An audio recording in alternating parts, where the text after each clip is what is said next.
me begin by introducing myself to the people of Pennsylvania, because I think a lot of folks don't know who Bernie Sanders is. I am Senator from the state of Vermont.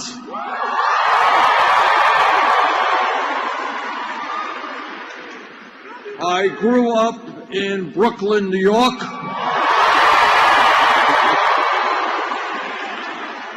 My father came to this country at the age of 17 from Poland. And I grew up in Brooklyn in a 3.5-room rent-controlled apartment. And like millions of other families throughout this country, I grew up in a home that did not have a lot of money. We struggled economically. And the lessons that I learned growing up about what it means to live in a family that has to struggle every day economically is a lesson I have never forgotten and never will forget.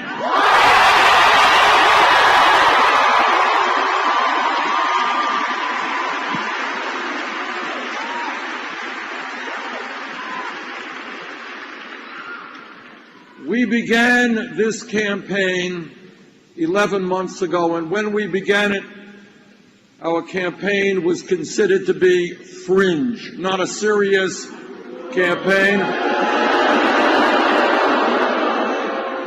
Well, a lot has changed in 11 months.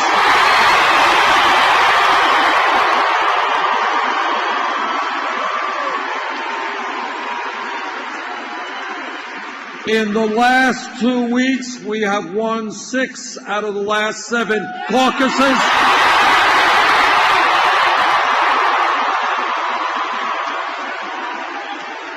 And we've won them all by landslide victories.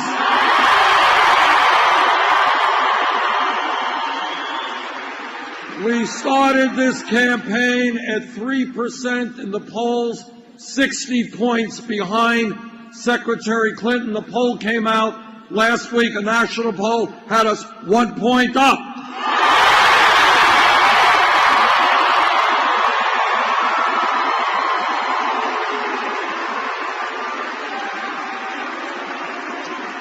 We are fighting hard in Wisconsin, which has their primary on Tuesday, then to New York, and then on April 26th, here in Pennsylvania.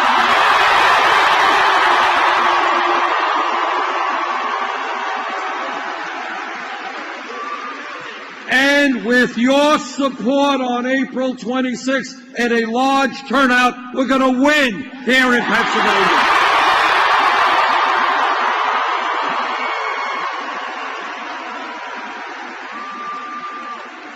Now, I have been criticized for a lot of things in this campaign, and one of the criticisms thrown at me is, well, Bernie Sanders can't win in a general election, can't defeat a Republican. CNN poll last week, Hillary Clinton did very well. She was beating Donald Trump by 12 points. We were beating him by 20 points.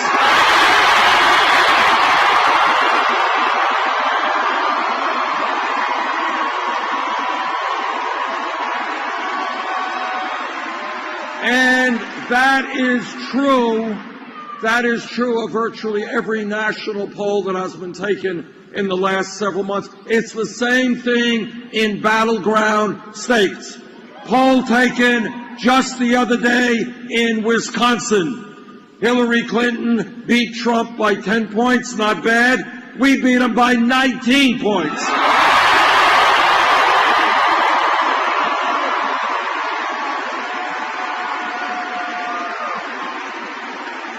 And we are doing better against other Republican candidates than she is. Not only can we win the Democratic nomination, we can win, with your support, the general election.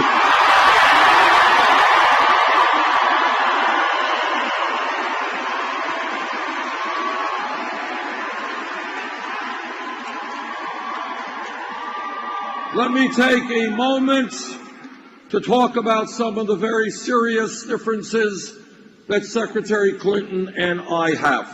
Number one, it is important to know how people raise money for their campaigns.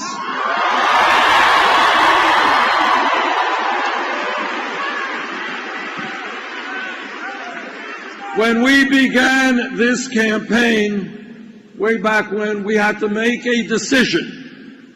Do we establish, like every other campaign, a super PAC and beg billionaires for campaign contributions? That's exactly what we concluded. We have done it a different way.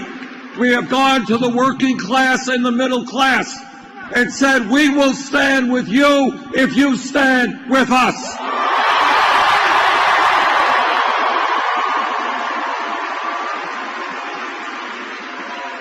And in 11 months, we have received over 6 million individual campaign contributions.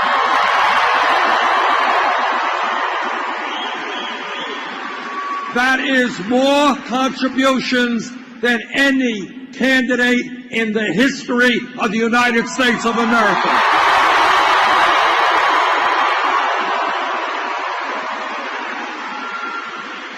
Anyone know what the average contribution is? That's right, $27. To paraphrase Abraham Lincoln at Gettysburg, this is a campaign of the people, by the people, and for the people.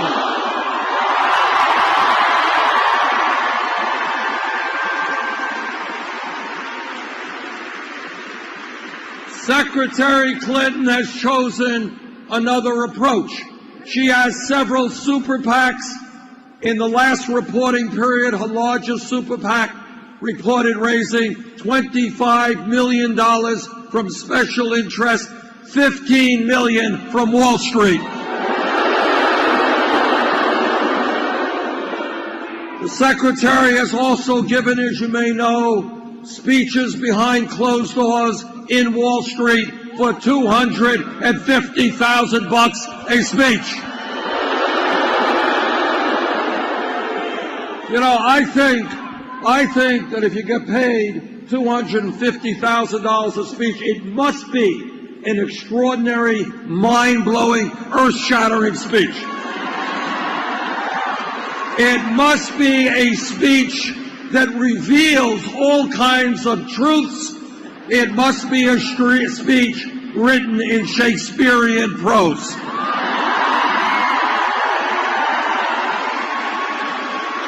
And that is why I think the Secretary should release that speech to the whole world.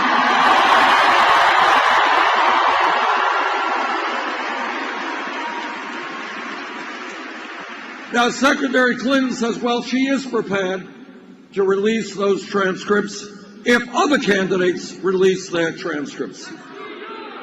So I have here this morning a major announcement to make in Pittsburgh. I am announcing that I will release all of the transcripts of all of the speeches that I have given to Wall Street.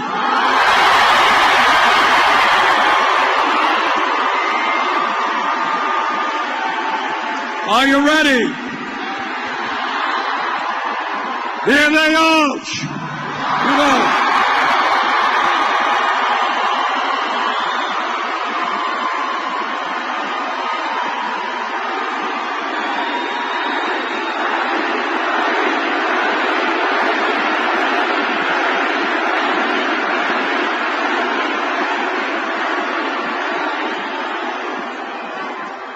No transcripts, no speeches, not for $250,000, not for $2,000, not for $2. I just don't know why Wall Street has not invited me to speak before them. I got my cell phone on, I'm waiting for the call. Maybe it has something to do with the fact that I would tell them that their greed, their recklessness, and their illegal behavior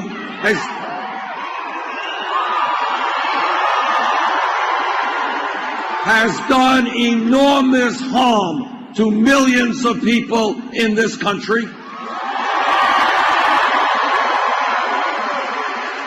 And maybe I would tell them that we bailed them out because the big banks were too big to fail, but 3 out of the 4 largest banks today are bigger than they were when we bailed them out because they were too big to fail. And maybe I would tell them that when financial institutions like Goldman Sachs reach a settlement with the government for $5 billion because of their illegal activities, maybe some of their executives might face criminal justice charges.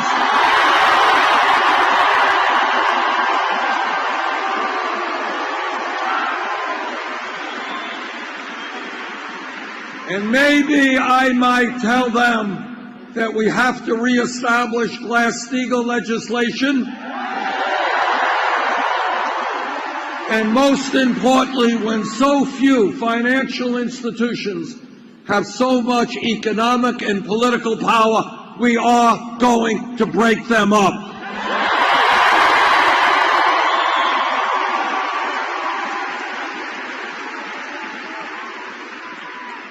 Maybe that's why they haven't invited me to speak to Wall Street. I don't know. Now, Secretary Clinton and I also have a very, very different perspective on trade.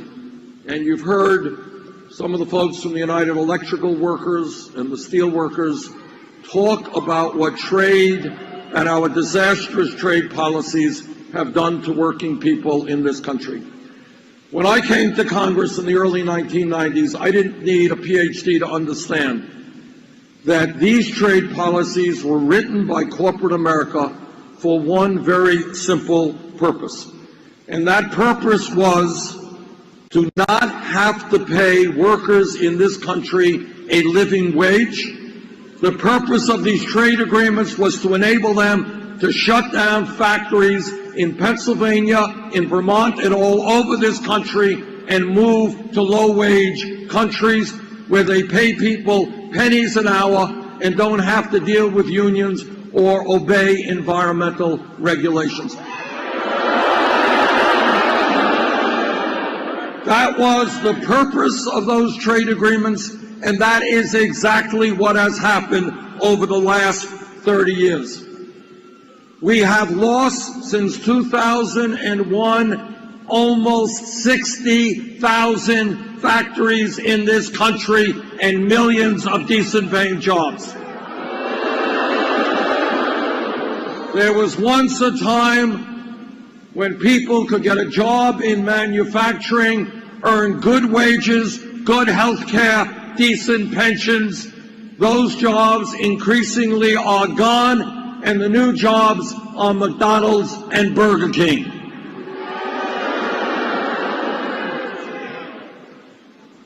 Let me just give you a very few examples of how our disastrous trade policies have impacted the people of Pennsylvania. 2013, General Electric announced that it would be eliminating 950 jobs at its Pennsylvania locomotive plant in Erie, moving many of those jobs to Mexico. Last year, Allegheny Technologies shut down 2 steel plants in western Pennsylvania, laying off 600 workers, moving to China. 2009, Hershey shut down its York Peppermint Patties plant in Reading, destroying 300 jobs, and moved that plant to Monterrey, Mexico, where workers are paid a fraction of the wages that workers here were paid. In 2008, Sony closed the last TV manufacturing plant in America in Westmoreland, destroying 560 jobs, and moved that plant to Baja, Mexico. And on it goes. I have opposed from day one in Congress every one of these disastrous trade agreements.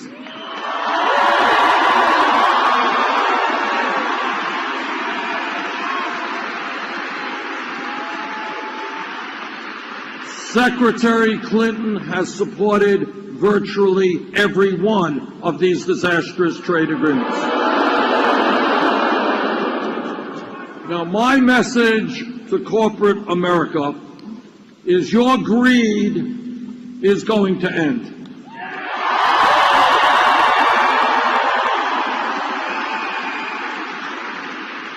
You're not going to continue to deindustrialize the United States of America.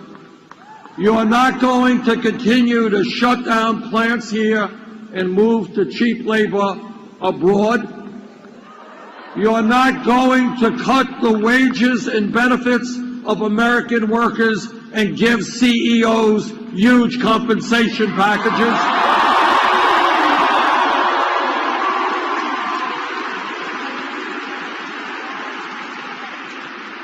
Together, we are going to create an economy that works for all of us, not just the 1%.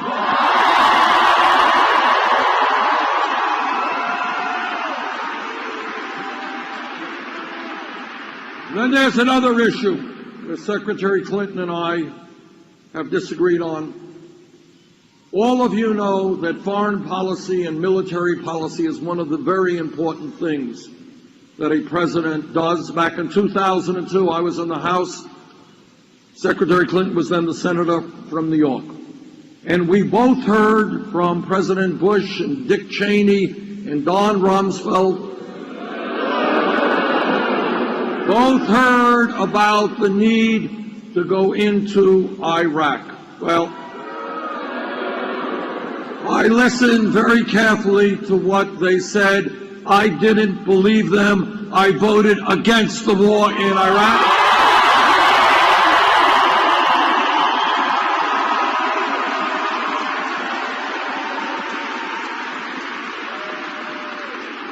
Secretary Clinton voted for the war in Iraq. And let me just say this. I know it is very easy for politicians, especially Republicans, to really talk tough about war in this country, war in that country. In my view, we must destroy ISIS, which is a barbaric organization. But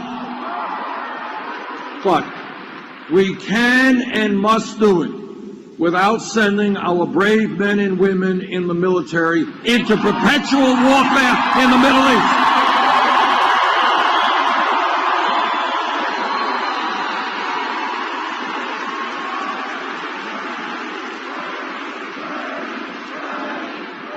No more stupid wars that our young people die for.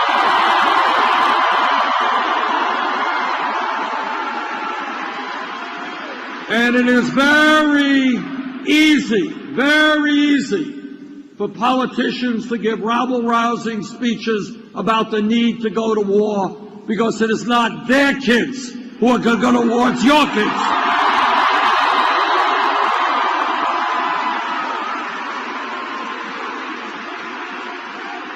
And by the way, while some of these guys talk big about war and sending our young people off to get killed and mutilated, they sometimes forget about those people when they come home as our veterans.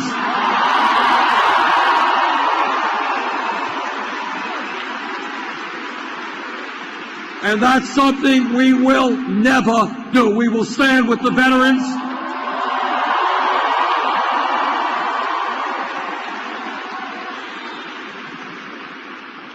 Now, this campaign is doing so well because we are doing something unusual in American politics. We are treating the American people as if they were intelligent human beings.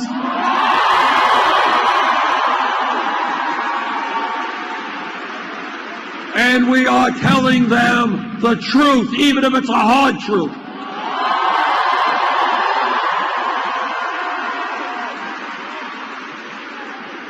Truth is not necessarily pleasant, not in our personal lives, not in our political lives, but you cannot go forward unless we address the real crises facing this country.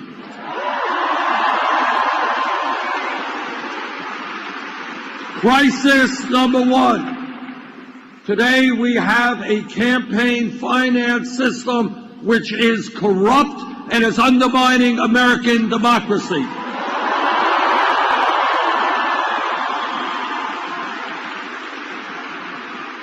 Democracy is not a complicated idea. You gotta vote, and you gotta vote, and you gotta vote. Democracy is not about billionaires buying elections.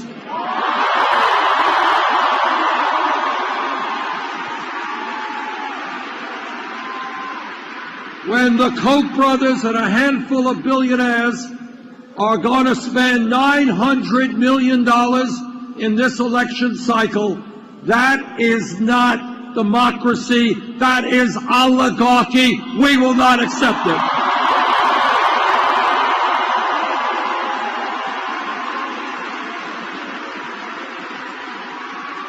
And that is why we are going to overturn this disastrous Citizens United Supreme Court decision.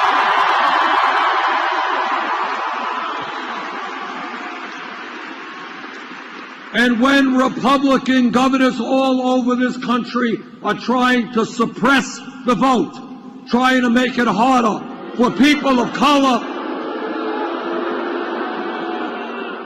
for low-income people, for elderly people, for young people to participate in the political process, we will stop them.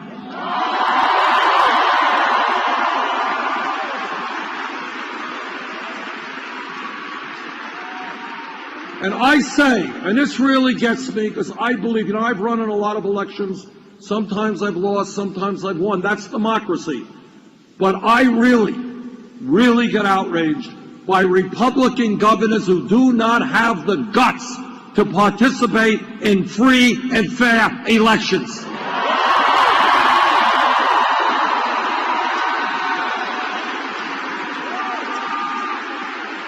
And I say to those Republican governors, if you don't have the guts to participate in an open and free election, get out of politics, get another job.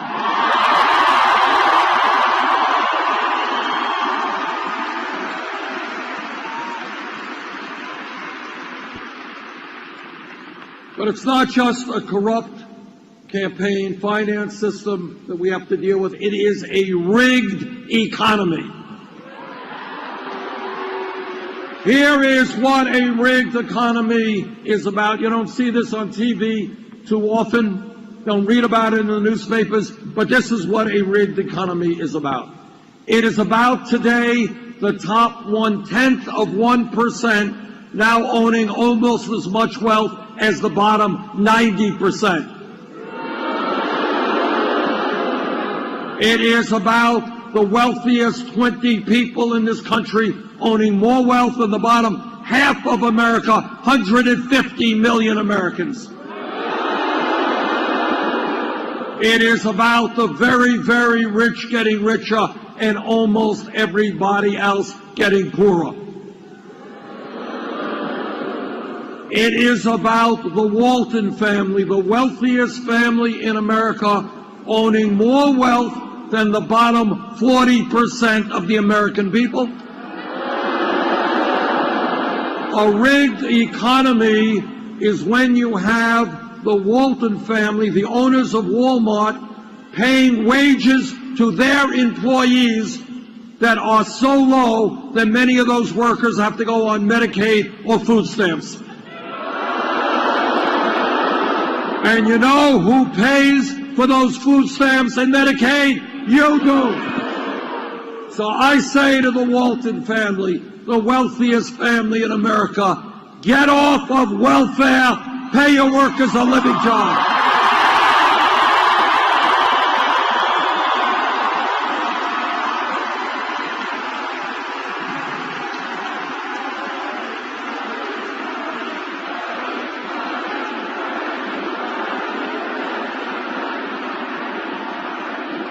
You know, it's a little bit stupid.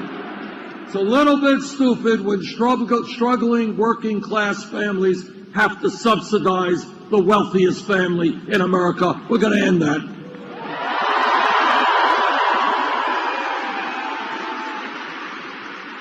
This campaign is listening to working people all over this country. And what workers are telling me is they cannot make it on $8, $9, $10 an hour. And that is why we're going to raise the minimum wage to a living wage, $15 an hour.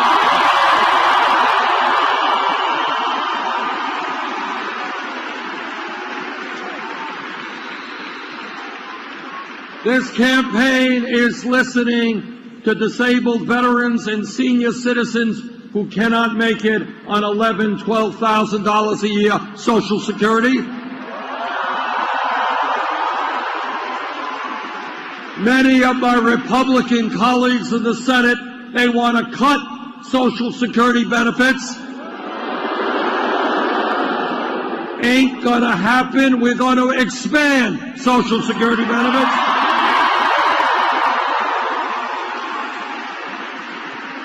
This campaign is listening to women.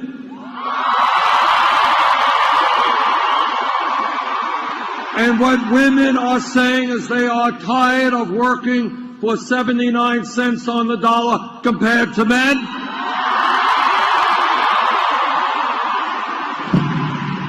And I know that every man here today will stand with the women in the fight for pay equity.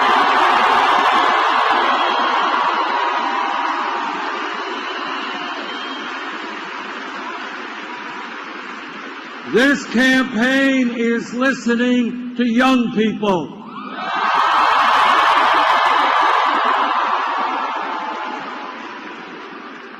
And what the young people are telling me, and what their parents are telling me, is why is it that with a huge increase in productivity and an expansion of technology, why is it that unless we change this economy, the young generation today, for the first time in the modern history of America, will have a lower standard of living than their parents? That is the American dream in reverse. We will not allow that to happen.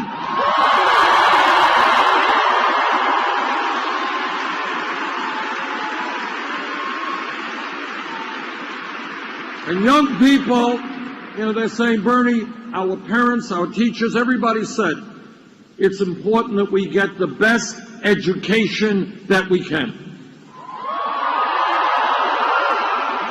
That in a global economy, we need the best educated workforce in the world. And then these young people are asking, why is it?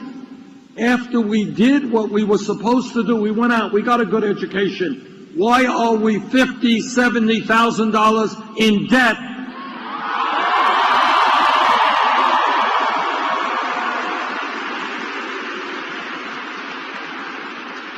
We should not be punishing people for getting an education. We should be rewarding them.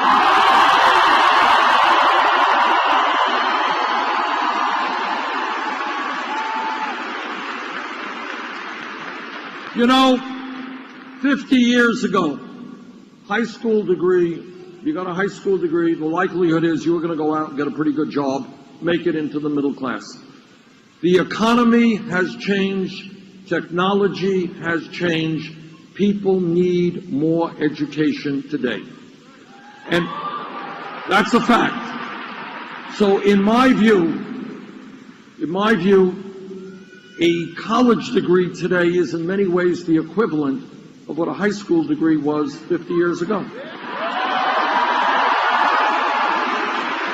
And therefore, when we look at public education, great, for the decades, for 100 years, first grade through 12th grade, public education, free education, fantastic. But the world has changed. And in my view, when we talk about public education today, it must mean making public colleges and universities tuition free.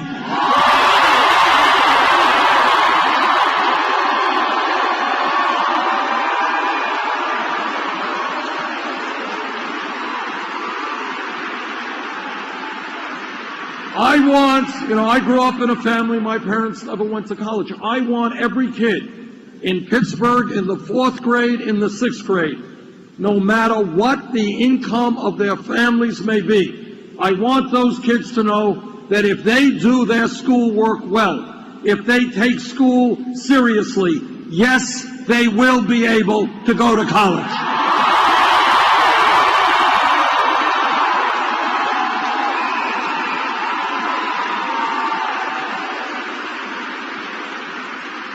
And we have also got to substantially lower the level of student debt in this country. And that is why I believe that people with student debt should be able to refinance their loans at the lowest interest rates they can find.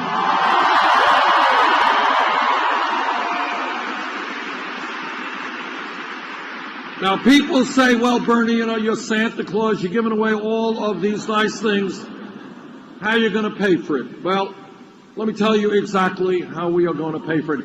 8 years ago, after the greed, the recklessness, and the illegal behavior on Wall Street drove this economy into the worst economic downturn since the Great Depression, a downturn that millions of Americans have yet to recover from, Congress bailed them out.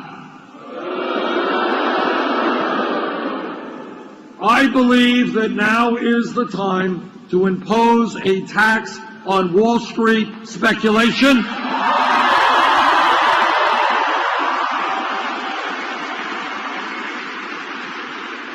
If we can bail Wall Street out, now it is Wall Street's time to help the working families of this country.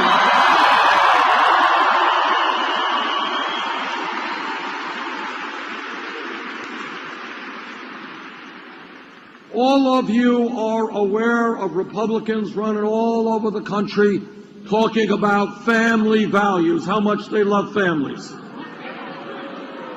I want everybody here to know exactly what they mean. What they mean is that no woman in this huge room, in this state, in this country, should have the right to control her own body. I disagree.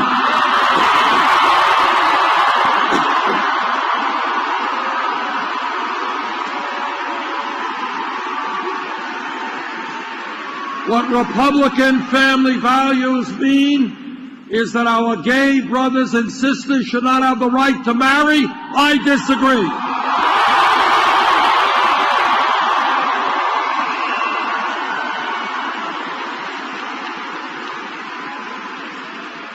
Now, I have been married, Jane and I have been married for 27 years. We're blessed with 4 great kids, 7 beautiful grandchildren. But when we talk about family values, it is a very different set of values than Republican family values. When we talk about family values, it is about ending the international embarrassment of the United States being the only major country on earth not to guarantee paid family and medical aid.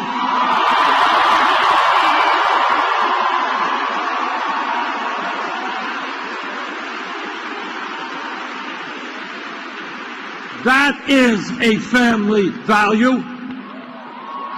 Today in Pennsylvania and Vermont, working class women are giving birth, but they will have to separate themselves from their beautiful newborn babies in 1 week, 2 weeks, 3 weeks, because they have to go back to work to earn income to take care of the business.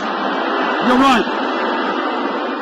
You are absolutely right. That is a total disgrace. And we will join the rest of the world. We're going to pass 3 months paid family and medical leave.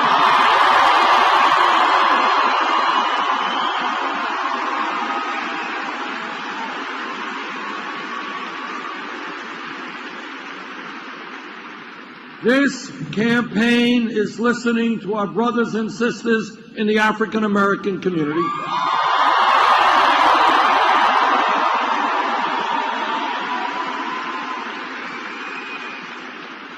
And they are asking me, how does it happen that we have trillions of dollars to fight a war in Iraq that we never should have gotten in, but somehow we don't have the money to rebuild inner cities all over this country?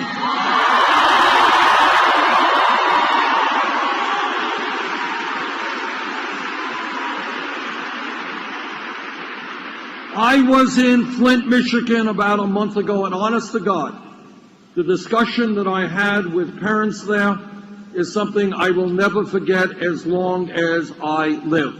Talking to parents who have seen the cognitive capabilities of their children deteriorate over several years because their kids were drinking poisoned water. But it is not only Flint, it is cities and communities all over this country. Water systems falling apart, wastewater plants, educational systems, healthcare systems. We have got to get our priorities right. We can rebuild inner cities in America.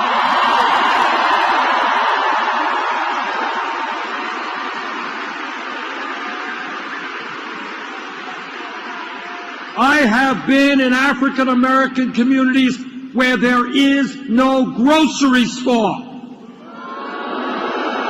where there is no bank branch. People got to go to payday lenders and get ripped off unbelievably. We will change that, and when we rebuild inner city America, we create millions of jobs doing that.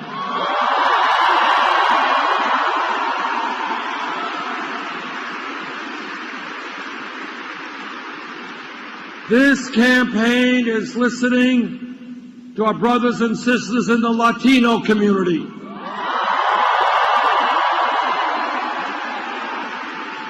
There are 11 million undocumented people in this country. Many of them are being exploited, living in fear, living in the shadows. They want, I want, comprehensive immigration reform and a path toward citizenship.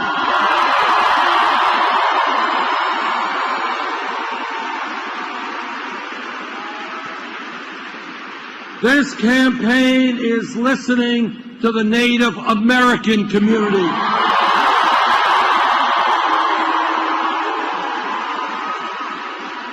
Native Americans have been lied to, they have been cheated, the treaties they negotiated have been abrogated from day one. That has got to change.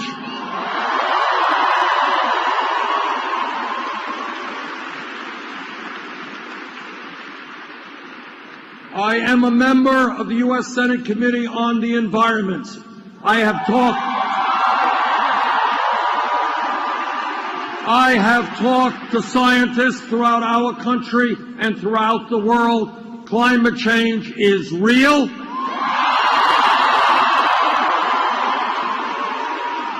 Climate change is causing devastating problems in our country and around the world.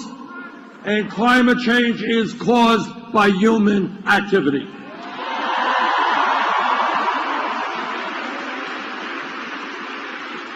We have a moral responsibility to leave this planet in a way that is healthy and habitable for future generations.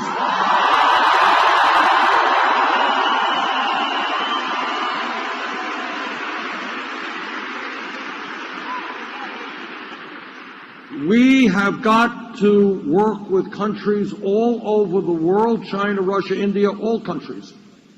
Take on the fossil fuel industry, transform our energy system away from fossil fuel to energy efficiency and sustainable energy.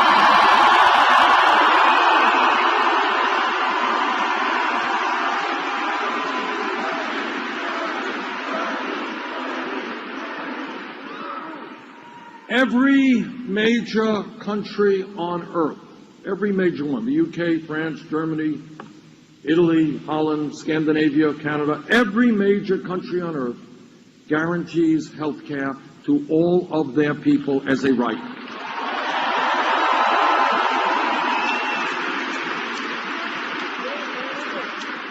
Now, the Affordable Care Act, and I'm on the committee that helped write the Affordable Care Act, has done some very good things.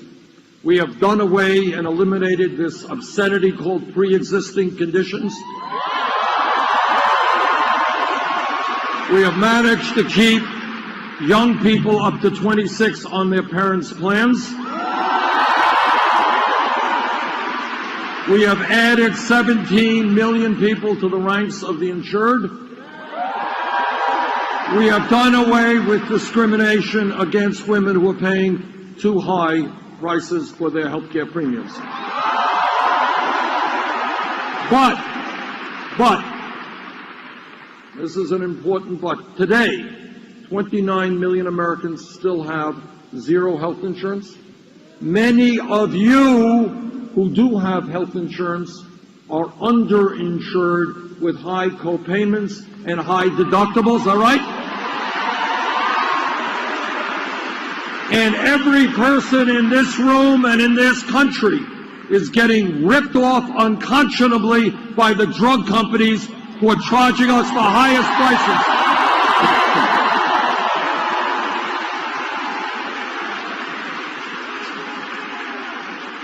Drug companies who are charging us the highest prices in the world for prescription drugs. You want to hear about crazy?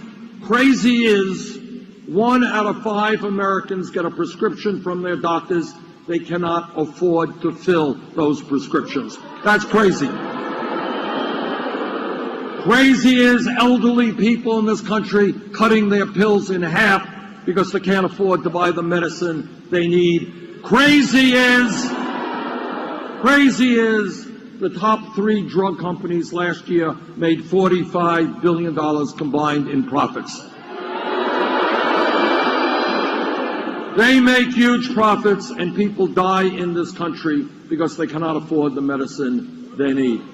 Meanwhile, on top of all of that, we end up paying far more per capita for health care than do the people of any other country. Almost 3 times the British, 50% more than the French, far more than the Canadians. And that tells me that the time is long overdue to understand that in America we have got to recognize health care is a right of all people, not a privilege.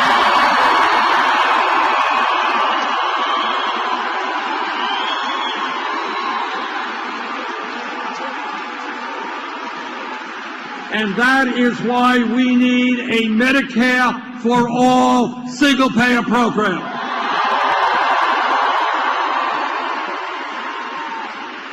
And that program will save middle-class families thousands of dollars a year on their health care bills, save small and large businesses substantial sums of money, and will improve the health of all Americans.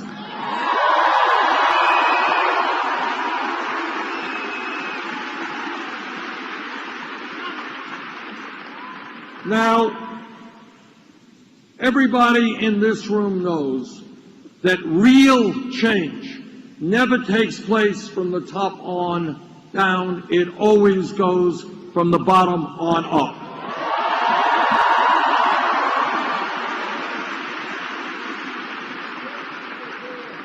Our brothers and sisters here in the trade union movement know that 100+ years ago, when workers had no power on the job at all, they're working 7 days a week, 14 hours a day, they could be fired arbitrarily.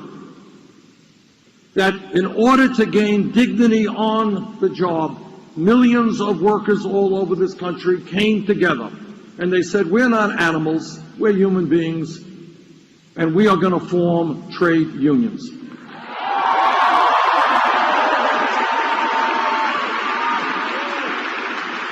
And it is the trade union movement that has helped build the middle class of this country. And if I have anything to say about it, we are going to make it a lot easier for workers to join unions.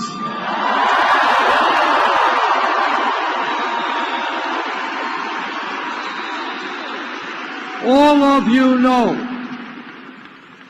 that not just for the last 50 years, but for hundreds of years, African Americans and their allies came together. We don't know how many people were killed in the fight for racial justice, how many people went to jail, how many people were beaten.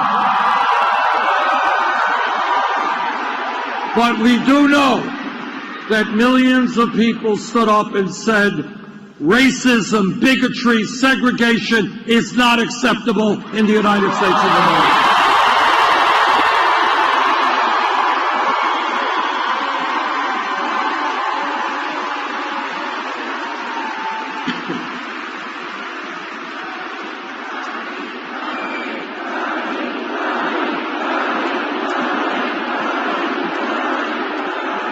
100 years ago, not a long time from an historical perspective, women in America did not have the right to vote, could not get the education they wanted, could not do the work and jobs they wanted. That's 100 years ago, no time at all, but women and their male allies came together. Women went on hunger strikes. They went to jail. Some of them died to say that in America, women will not be second-class citizens.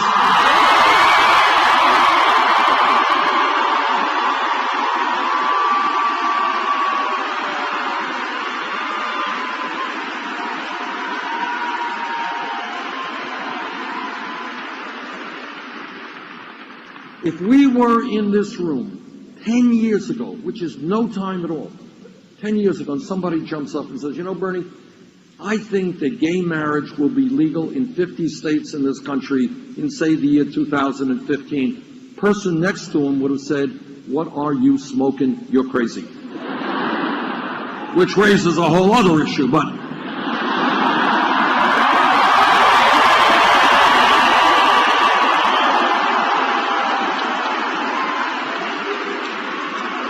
But here's the point. The point is that the gay community and their straight allies, against horrific levels of hatred and bigotry, they stood together decade after decade after decade. And they said that in America, people should be able to love the people they want, regardless of the gender.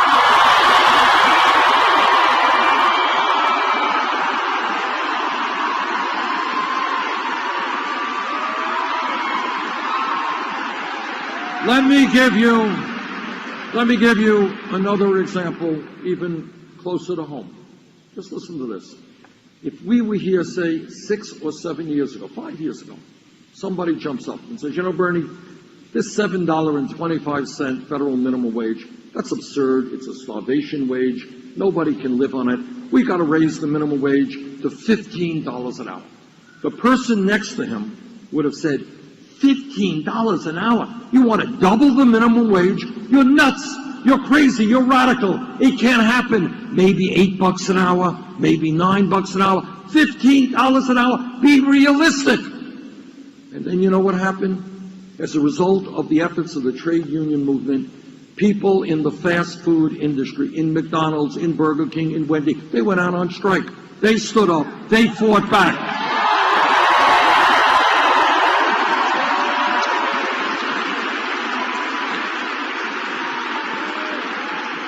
And then you know what happened? The impossible became true. Seattle, $15. San Francisco, Los Angeles. Oregon, California, New York State. And if I have anything to say about it, $15 an hour in every state in this country.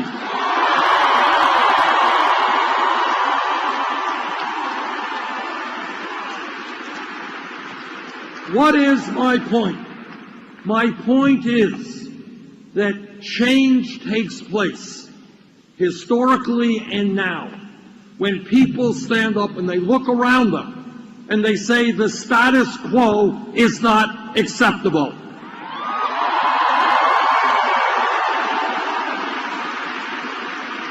When the exploitation of workers or racism or sexism or homophobia is not acceptable, we change things.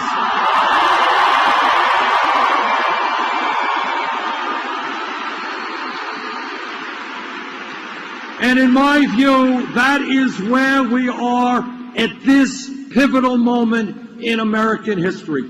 From coast to coast, and I've been all over this country, people are looking around them and they're saying, wait a minute, why do we have more wealth and income inequality than any other major country on earth? Why do we have to work 2 or 3 jobs to cobble together some income? Why are we the only major country on earth that doesn't guarantee health care to all and paid family and medical leave? Why are our kids graduating school $50,000 or $100,000 in debt? Why do we still have institutional racism?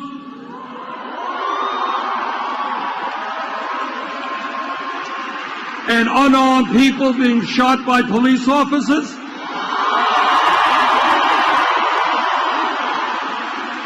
Why are women making 79 cents on the dollar compared to men? Why aren't we more aggressive in saving this planet from climate change?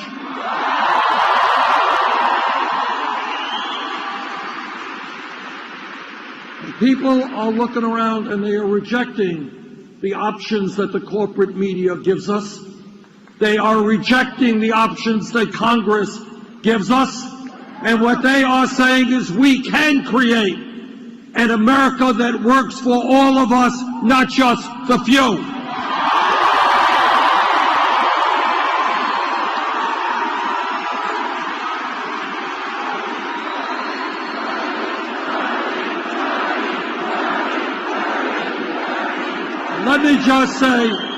Let me just tell you what no other candidate for president will tell you. I very much appreciate all the support, but nobody, let me be clear, so we lay this out on the table here, no president, not Bernie Sanders or anybody else, can do what has to be done in transforming this economy, protecting the middle class by himself. Can't be done alone.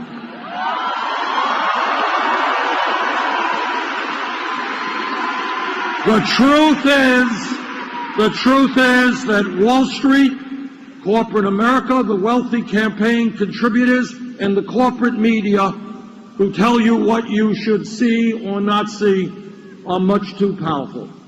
The only way we make change is the way change in this country has always happened, and that is with a political revolution, millions of people standing up.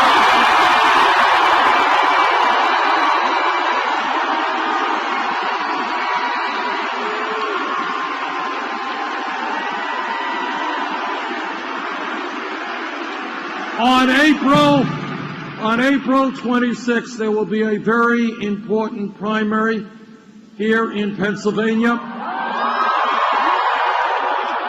If the turnout is large, we'll win. If it's small, we'll lose. Please do everything you can to make sure that Pennsylvania helps lead this country into a political revolution. Thank you.